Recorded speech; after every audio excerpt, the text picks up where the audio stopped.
معزز سامعین گرامی قدر، آپ کے سامنے بر صغیر پاک و ہند میں نہیں بلکہ پوری دنیا میں 25 دسمبر کو ایک تہوار منایا جاتا ہے جس کو آپ سب بھی جانتے ہیں اور ہم بھی جانتے ہیں۔ اس کو کیا کہا جاتا ہے؟ کرسمس۔ اور کرسمس کا جو تہوار ہے اس کے حوالے سے بڑی افراد و تفرید پائی جاتی ہے۔ میرے بھائیو، یہ اکیڈیمک ایک بحث ہے، یہ عقیدے کا ایک مسئلہ ہے، یہ اسلام کے بنیادی اصولوں کا ایک مسئلہ ہے، اور جب مسئلہ کسی خاص فیلڈ سے متعلق ہو تو اسی کے ماہروں سے اس کے بارے میں رائے لینی چاہیے۔ ہمارے معاشرے کے اندر اس حوالے سے بڑی افراط و تفریط ہے، حتیٰ کہ بعض مذہبی جماعتوں کے اندر بھی آپ دیکھتے ہیں ایام میں لکھا جاتا ہے کرسمس پیکج، مسیحی بھائیوں کے لیے کرسمس کے تحفے، مسیحی بھائیوں کے لیے ان کی عید کے تحفے۔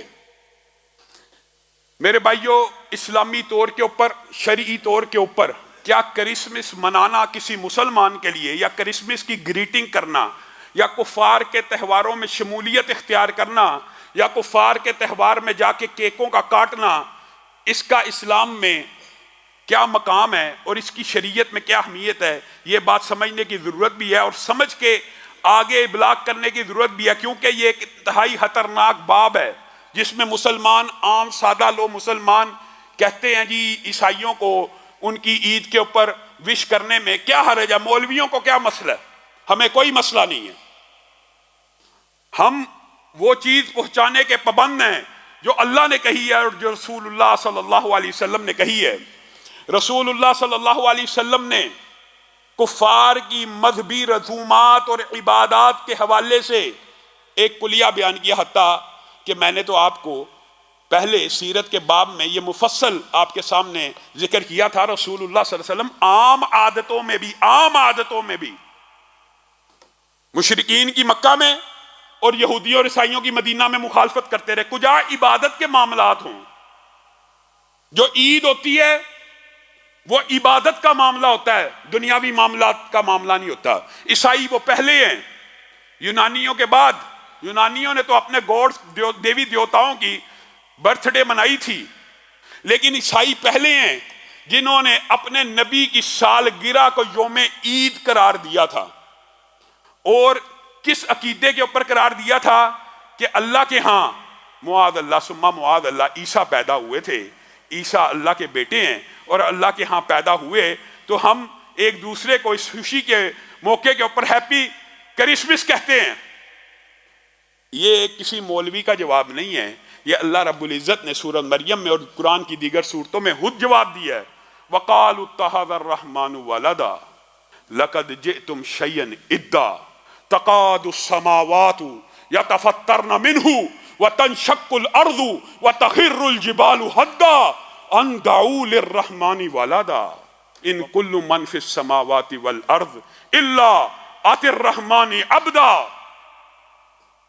اور یہ کہتے ہیں کہ رحمان نے بیٹا پکڑا، لَقَدْ جِئْتُمْ شَيْئًا إِدًّا، یہ تم نے کائنات کی سب سے جھوٹی بات کہی۔ تَكَادُ السَّمَاوَاتُ يَتَفَطَّرْنَ مِنْهُ، قریب ہے کہ آسمان پھٹ جائے، یہ اتنی کڑوی بات ہے، زمین پھٹ جائے، آسمان ٹوٹ جائے، پہاڑ ریزہ ریزہ ہو جائیں۔ ان دعوا للرحمن ولدا، تم نے یہ کہہ دیا کہ رحمان نے بیٹا پکڑا، اور رحمان کو یہ زیب نہیں دیتا وہ کسی کو اپنا بیٹا بنائے۔ زمین و آسمان میں جتنی بھی مخلوقات ہیں الا آتی الرحمن عبدا، وہ اللہ کے سامنے عبد بن کے آتی ہیں، بندہ بن کے آتی ہیں۔ یہ تم نے کتنی کڑوی بات کی۔ اللہ تو اس کو کڑوی بات کہہ رہا ہے، اللہ تو کہہ رہا ہے کہ زمین و آسمان اس بات کے جواب میں ریزہ ریزہ ہو جائیں، پہاڑ ریزہ ریزہ ہو جائیں، لیکن آج کا مسلمان منہ اٹھا کے اپنے عیسائی ساتھی کو اور اقلیتی ساتھی کو جا کے کہتا ہے ہیپی کرسمس، میں تجھے مبارک دیتا ہوں کہ اللہ کے ہاں عیسیٰ پیدا ہوا۔ یہ مسلمانیت ہے؟ بقائے باہمی عیسائیوں کے ساتھ پورے سال اچھا سلوک ہوگا، عیسائیوں کی آپ شادی بیاہ میں ان کی مدد کریں، ہونا چاہیے۔ اقلیتوں کے ساتھ معاملات، عیسائی ہمارے گھروں میں کام کرتے ہیں، آتے جاتے ہیں، ہمارے معاشرے میں بقائے باہمی کا کلچر ہے، پورا سال عیسائیوں کے ساتھ تعاون ہوگا، لیکن ان کے عبادت کے جو تہوار ہیں اس میں ان کے ساتھ تعاون بھی نہیں ہوگا، تعامل بھی نہیں ہوگا، بلکہ ان معاملات میں ان سے بے روحی کی جائے گی اور بے روحی برتی جائے گی، ان ایام میں ان کو مبارک نہیں دی جائے گی۔ امام ابن تیمیہ اور ابن قیم اور ائمہ نے اس بارے میں بڑی مفصل بحث کی ہے۔ آپ نے آج تک کوئی عیسائی دیکھا ہے جو مسلمانوں کی بقرعید کے موقع کے اوپر آ کے آپ کے طرف سے مسلمانوں کا دل رکھنے کے لیے ہی ایک بکرا خریدے اور اس کی گردن پہ چھری چلا دے؟ آپ نے کبھی نہیں دیکھا ہوگا، لیکن آپ نے ایسے مسلمان ضرور دیکھے ہوں گے جو عیسائیوں کے اس تہوار پہ اپنی جیب سے کیک خریدیں گے اور اس کیک کے اوپر چھری چلا دیں گے۔ بڑے بڑے ائمہ نے یہ کہا یہ کیک کی بات ہے، اگر ان کے عبادت کے، یہ عبادت کے تہوار ہیں، یہ ان کے عبادت کے تہوار ہیں، ان کی شریعت کے تہوار ہیں، ان کے مذہب کے تہوار ہیں۔ من تشبہ بقوم، جو بندہ تشبہ کرتا ہے کسی قوم کے ساتھ فہو منہم یا فہو منہم، تو وہ انہی میں سے ہے۔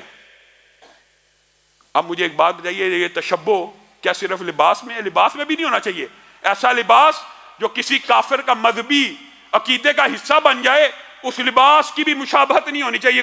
کجا یہ کہ آپ ان کے تہواروں کی مشابہت کرتے پھریں اور ان کے تہواروں کے اوپر جا کے کرسمس کے کیک کاٹیں، اور بڑے بڑے حاجی اور بڑے بڑے علماء بھی کرسمس پیکج دے رہے ہیں اور عیسائیوں کے ساتھ شریک ہو کر ان کیک کے اوپر چھری کو چلا رہے ہیں۔ حضرت عمر نے کہا کافروں کی اعیاد کے موقع کے اوپر، عیدوں کے موقع کے اوپر ان کی عبادت خانوں کا رخ بھی نہ کرو، کیونکہ اللہ کا غیظ و غضب ان کے اوپر نازل ہو رہا تھا، کیونکہ یہ تہوار انہوں نے خود گڑے ہیں، یہ خوشی کے تہوار نہیں ہیں، یہ اللہ کو ناراض کرنے کے تہوار ہیں۔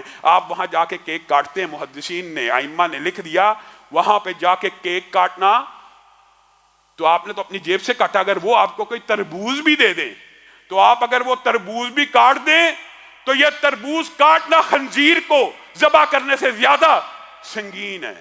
لیکن میں اور آپ اسلام کے ان بنیادی عقائد سے مسیحیوں کے ساتھ تعاون کریں، پورا سال ہے، تعاون پورا سال ہے۔ عیدوں کے اوپر وش کرنا، اس سے اجتناب کرنا مسلمانوں کی ضرورت ہے۔ لیکن میرے بھائیوں، میں اگر سوختہ ساما ہوں تو یہ رود سیاہ خود دکھایا ہے میرے گھر کے چراغاں نے مجھے۔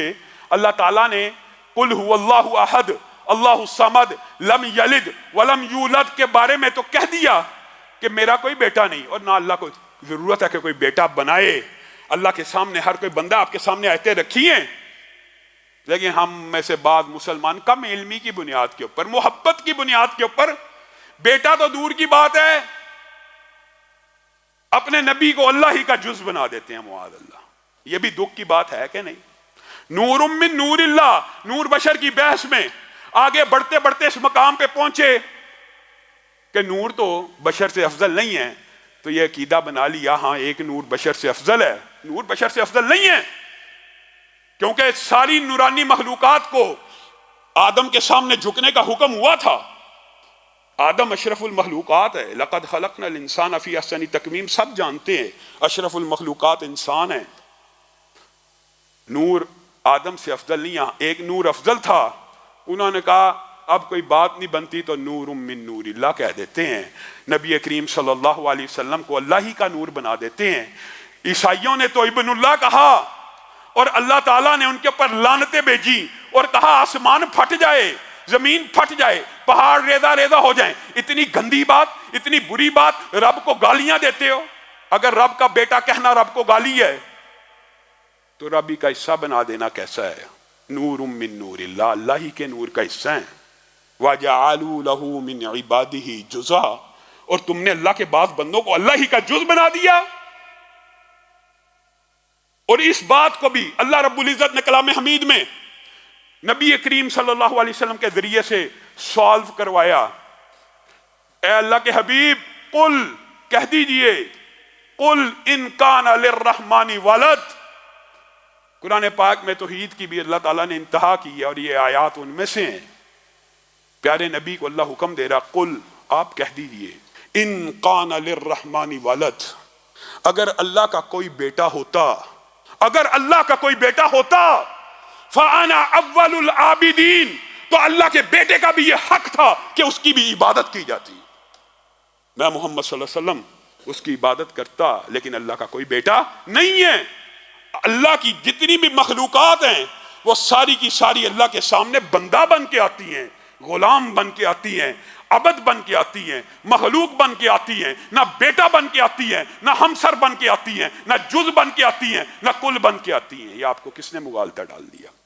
اللہ ہی کا حصہ بنا لیا، اللہ ہی کا جز بنا لیا، اللہ ہی کو مخلوقات میں مان لیا، اللہ ہی کو ہر جگہ کے اندر مان لیا۔ اللہ مخلوق سے جدا ہے، اللہ ہے، اللہ خالق ہے، باقی ہر چیز مخلوق ہے۔ ہاں، مخلوقات میں ہمارا عقیدہ یہ ہے کہ کائنات میں مخلوقات میں سے افضل بشر ہیں، اور بشروں میں سے بھی اور تمام مخلوقات میں سے بھی سب سے افضل اگر کوئی ہیں تو آمینہ کے لال ہیں۔ یہ عقیدہ ہے۔ بعد از خدا بزرگ تو ہی قصہ مختصر ختم بات۔ اللہ خالق ہے، باقی ہر چیز مخلوق ہے، اور مخلوقات میں سے سب سے افضل نبی مکرم ہے، لیکن نبی مکرم بھی اللہ کی ذات کا حصہ نہیں ہے، نبی بھی اللہ کی اولاد نہیں ہوتے، نبی بھی اللہ کا جز نہیں ہوتے، نبی بھی اللہ کے بندے ہی ہوتے ہیں۔ وہ بھی لوگوں کو یہ تعلیم اور تبلیغ کرنے آتے ہیں کہ لوگوں کی عبادت سے نکل کر ایک اللہ کی عبادت کی طرف آ جاؤ۔ میرے بھائیوں، یہ کرسمس کا فلسفہ، یہ عیسائی تہواروں کا فلسفہ، یہ کفار کے تہواروں کا فلسفہ، ہولی ہو، پتہ نہیں کیسے کیسے ہیلوئن، کیسے کیسے تہوار مسلمان یعنی تشبہ کر رہے ہیں۔ یعنی رسول اللہ صلی اللہ علیہ وسلم کی حدیث ان کی نظر میں کوئی اہمیت نہیں رکھتی۔ اور آخری بات کر کے میں اپنی بات کو ختم کروں گا۔ میرے بھائیوں، جیسے اسلام کے اندر آپ کو بتلایا امر بالمعروف ہے، صرف اسلام امر بالمعروف کا نام نہیں ہے، نہی عن المنکر کا نام بھی ہے، اور نہی عن المنکر کی حدیث من رعا منکم والی سب نے سنی ہوگی، سب کو یاد ہے۔ من رعا منکم منکرا والی حدیث سب نے سنی ہے۔ جو کوئی تم میں سے منکر دیکھے کوشش کرے ہاتھ سے روکے، نہیں استطاعت رکھتا زبان سے روکے۔ یہ حدیث سب کو آتی ہے۔ اس حدیث کے آ جانے کے بعد پوری امت کی یہ ذمہ داری ہے، جو حقیقی منکر ہے، جو حقیقی گناہ ہے آپ کے، لیکن یہ بات بھی سمجھنے کی ضرورت ہے، اکیڈمک بحث ہے کہ منکر وہی ہے جس کو قانون اور اسلام اور شریعت منکر کہے۔ منکر وہ نہیں ہے جس کو بندہ گھر بیٹھے سوچے یہ منکر ہے تو وہ منکر ہے، نہیں۔ لیکن اگر کوئی دیکھتا ہے تو اس کے اوپر یہ ذمہ داری ہے۔ آپ دیکھ رہے ہیں کہ ڈاکو ایک بچے کو یا عورت کو لوٹ رہا ہے، آپ میں استطاعت ہے، سخت ہے، آپ اس کو روک دیجئے، اپنے ہاتھ سے پکڑ لیجئے۔ شریعت کا یہ اصول ہے، یہ شریعت کا ضابطہ ہے، اس کو پکڑ لیجئے۔ ہاں نہیں پکڑ سکتے، کمزور ہیں، تو چیخو پکار کر دیجئے، پکڑو اس کو، یہ ظلم کر رہا ہے، آواز اٹھائیے۔ اگر اتنی بھی سخت نہیں، اپنی جان کا خطرہ ہے تو دل سے تو برا جانیے۔ لیکن آج ہم امر بالمعروف کے اوپر لگے ہوئے ہیں، نہی عن المنکر کے بارے میں ہم نے سب نے خاموشی تانی ہوئی ہے۔ میرے بھائیوں، گانا جس طرح تنہائی میں کمرے کے اندر سننا حرام ہے، اسی طرح پبلک میں، کنسرٹ میں، کالج میں بھی حرام ہے۔ اسی طرح اگر یہ کنسرٹ اور گانا بجانا کسی اور اسلامی ملک میں ہو تو بھی جائز نہیں ہو جاتا۔ یہ آپ کو کسی نے مغالطہ ڈال دی ہے۔ یہ آج کل معاشرے کے اندر بڑا المیہ ہے۔ یہ جو حکمرانوں کی جو منکرات ہیں، ان کی جو نواہی ہیں، ان کو جو منع کرنا ہے ان کے کان میں جا کے کرنا ہے۔ جو منکر اعلانیہ ہو اس کا رد اعلانیہ ہونا چاہیے۔ اور دکھ اور افسوس کی بات ہے، جس طرح کمرے میں گانا گانا بھی حرام ہے، ناچ گانا منع ہے، مسجد میں بھی منع ہے، لیکن ایمانداری سے بتلائیے مسجد میں گانا گانے کی سنگینی زیادہ ہے، مسجد میں ڈانس کرنے کی سنگینی زیادہ کہ گھر کے کمرے میں؟ مسجد میں زیادہ ہے نا۔ اسی طرح وہ وطن جس کو اسلام کے نام پہ حاصل کیا گیا، وہاں کعبہ کی بیٹی و بادشاہی مسجد کے میناروں کے نیچے اگر حوا کی بیٹی کو سرے عام بیچا جا رہا ہوگا لائسنسوں کی آڑ میں، تو یہ زیادہ سنگین اور کبھی جرم ہے، کجا کسی کافر ملک میں ہو۔ اسی طرح وہ ریاستیں جو محبت وحی ہیں، جہاں مکہ اور مدینہ ہے، وہاں پہ اگر اس طرح کے کام ہوں، کنسرٹ، ناچ گانا، گانا بجانا، اس کے اوپر خاموش رہنا اور اس کو منکر نہ سمجھنا، یا اس کی نہیں نہ کرنا، یا اس کا رد نہ کرنا، یا اس کو برا نہ جاننا، یہ بھی سنگین ہے۔ میرے بھائیوں، پاکستان میں اور اس ریاست میں گانا بجانا دیگر ریاستوں سے زیادہ سنگین ہے، کیونکہ یہ ریاست اسلام کے نام پر بنی اور وہاں پہ مکہ اور مدینہ موجود ہے، وہاں پہ زیادہ سنگین ہے۔ اللہ رب العزت جو کہا گیا